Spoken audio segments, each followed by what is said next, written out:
From the outside, it looks like it survived a war. Step inside, and it looks like it never left Monaco. That contradiction is the entire point of the Toyota IRONPEAK 6x6.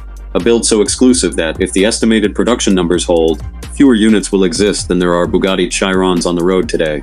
This isn't a trim level, this is a different species of Toyota entirely. Start with the shell. The estimated ride height sits near 14 inches of usable ground clearance, lifted by portal axles borrowed conceptually from the kind of hardware you'd expect on a mining spec transport truck, not a road-registered vehicle. Approach angle is projected at 43 degrees, departure angle 38. Those aren't marketing numbers. Those are the kind of angles that let a vehicle climb a boulder field most SUVs would simply refuse to look at. The tires are estimated at 39 inches, wrapped around beadlock wheels finished in a satin bronze that Toyota's design studio reportedly calls ironstone. The paint itself is a hand-applied, ceramic-coated graphite that shifts from matte to gunmetal depending on the light. The kind of finish that takes a small team of painters several days per unit, not an assembly line robot several minutes. And yet, panel gaps tighter than a European sedan, hidden door handles, a winch mounted flush into the front bumper instead of bolted on top of it. Even the fender flares are riveted by hand, each one individually fitted to the body, rather than stamped from a single mold. This is armor with a tailor's attention to detail, 6 wheels, 3 locking differentials, one truck built like nothing else wearing a Toyota badge. Walk the full length of it and the scale starts to sink in. Estimates put it near 22 feet from bumper to bumper, with a wheelbase stretched past 180 inches just to fit that third axle without ruining the departure angle. Every dimension on this thing exists for a reason, nothing here is decoration, and that's before you've even opened a door. Now open the hood, because the performance story is where the trade-offs start to show up, and we'll be honest about them. The IRONPEAK is expected to run a twin-turbocharged hybrid drivetrain, estimated at 650 horsepower and roughly 700 pound-feet of torque, engineered around the same solid-axle philosophy that's kept the Land Cruiser 70 series alive in Australian Outback fleets for decades. Estimated 0 to 60 sits around 6.9 seconds, remarkable for a vehicle projected to weigh close to 14,500 pounds fully loaded. 6-piston front calipers, 16-inch rotors. A low-range crawl ratio estimated near 48:1, which is the kind of number that lets you descend a rock ledge at walking pace without ever touching the brake pedal. But here's the honest part. This much armor, and this much luxury fighting for the same chassis means physics wins some rounds. A curb weight this high, paired with portal axles and 3 locking differentials, is not going to feel nimble in a parking garage, and estimated fuel economy is expected to sit in the single digits. You are not buying this truck to save money at the pump. You are buying it because nothing else can do what it does. And that's a trade-off, not a flaw, but it's one worth saying out loud. The suspension tells its own story. Estimated 14 inches of wheel travel per corner, front and rear, riding on adjustable remote reservoir dampers that are typically reserved for desert racing trucks, not overland motorhomes. Departure over a ledge, a washout, a rutted fire road at speed. This is the kind of chassis that's meant to shrug off terrain most 6-figure trucks would need a spotter and a prayer to cross. 6 wheels doing the work most trucks ask 4 to handle alone. 3 differentials making sure none of them ever spin uselessly. That's the formula this entire build is chasing. Step inside and the war machine disappears entirely. Quilted Nappa leather, hand-stitched in a diamond pattern across the seats. Open-pore walnut trim running the length of the dash, the kind of wood that shows its grain instead of hiding it under lacquer.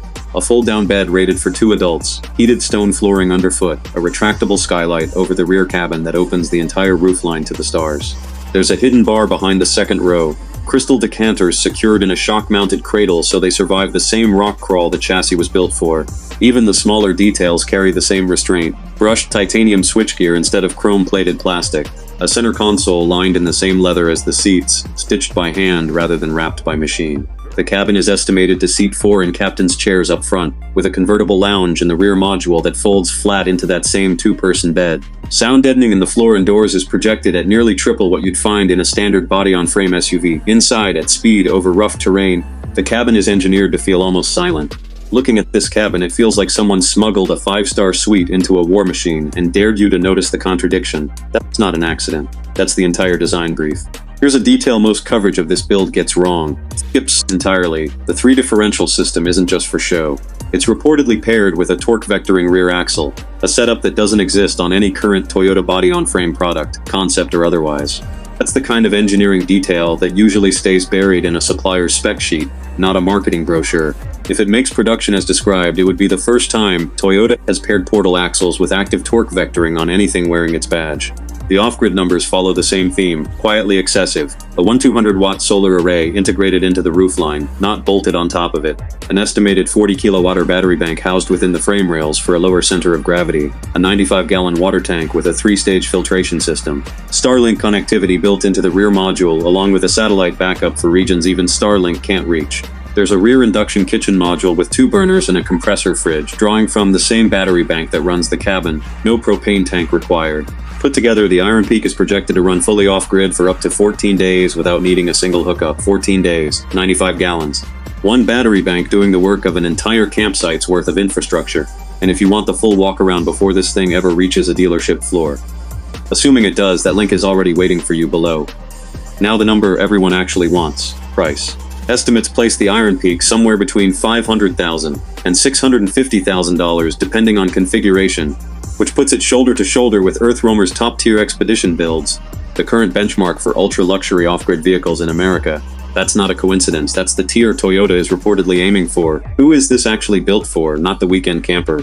This is built for the ranch owner with 40,000 acres and no patience for a trailer, the expedition family who wants 3 weeks off the grid without sacrificing a hot shower, the collector who already owns a Land Cruiser 70 series and wants the version that doesn't exist yet.